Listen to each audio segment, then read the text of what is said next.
Hey YouTube, how's it going? It's Quinton here and welcome back to tutorial number 16.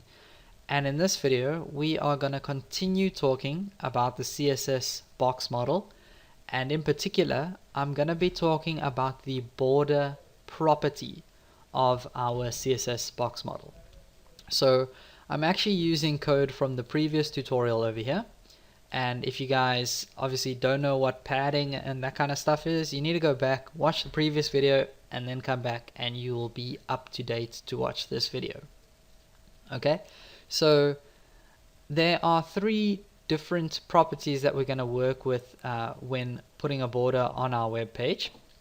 Okay, and like I said, a border is basically just a decorative pattern around the outside of our box. Okay, so the first property that we can work with is the border style, and this is basically what do you want your border to look like, and there are a few different options that you can put in here. So I'm going to go ahead and put in solid, so that's just going to give us a solid border, but then there's also dotted, dashed, ridge, inset and outset, and a few others. So I'm going to leave a list in the description of the video below, and you guys can go ahead and just try them all out and see what they all look like. Then the second property that we're going to work with is going to be the border width, and this is obviously how wide or how big you want your border. So I'm going to go ahead and just put in 5 pixels, and then we've got the border color. So this is just what color do you want your border to be, and I'm going to go ahead and just type in blue over here. Now when we save this and go back to Firefox and click refresh, we have a 5 pixel wide blue border that is solid all the way around our box. Okay, and just so you guys can get an idea of what some of the other styles look like, let's go ahead and try out dashed. And if we go ahead and refresh, now you can see we've got a dash border, which kind of makes it look like that we should have cut it out with a scissors, you know, like those patterns on plastic wrappers and things that you buy. I don't know. Okay, so there's that kind of look. Then you've also got dotted, which we'll try out now as well. Go ahead and click refresh, and that's just like a bunch of dots. So those are a few of the different styles, but you guys can go ahead and try the rest out. Like I said, there will be a list in the description below. But now this actually does look a little bit tedious, because this means that every time we want to put a border around something on our web page, there are 3 lines of code involved. And just like all the other properties that I've shown you guys in the past, there is actually a shortcut to doing this.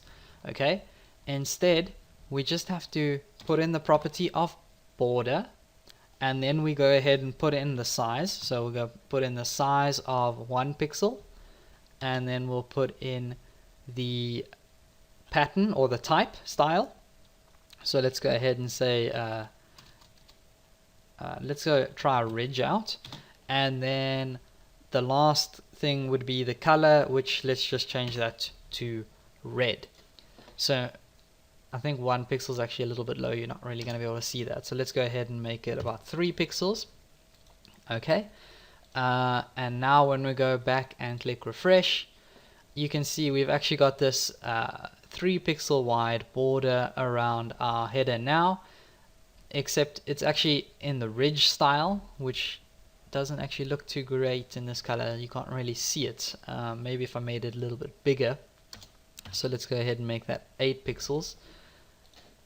Click refresh, and as you can see, that's a lot more clearer. Okay, so that's what the ridge border looks like.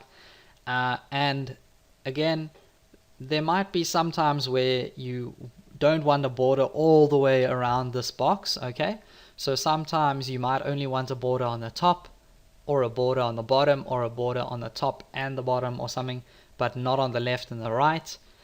We can go ahead and do that as well. So if we clear this out, we can just type in border top. So this means that we'll put a border on the top, and we can choose that to be 4 pixels, solid green, and we can also, just for interest's sake, put one on the bottom. So border bottom, and we'll make that 8 pixels groove, and let's try orange, I guess, if I can spell orange right one day, hopefully. Haha, okay, cool. Let's go ahead and click refresh, and as you can see, we now have a green solid border on the whoopsie daisy, I clicked on something I shouldn't have. Okay, so we've got a green solid border on the top of our box, and then we've got an orange grooved border on the bottom. So that's how you guys deal with borders, and that's pretty much all I have for you guys in this video. So don't forget to subscribe. Please feel free to leave a comment, like, or share the video. It's really going to help my channel grow, and I'll see you guys in the next one.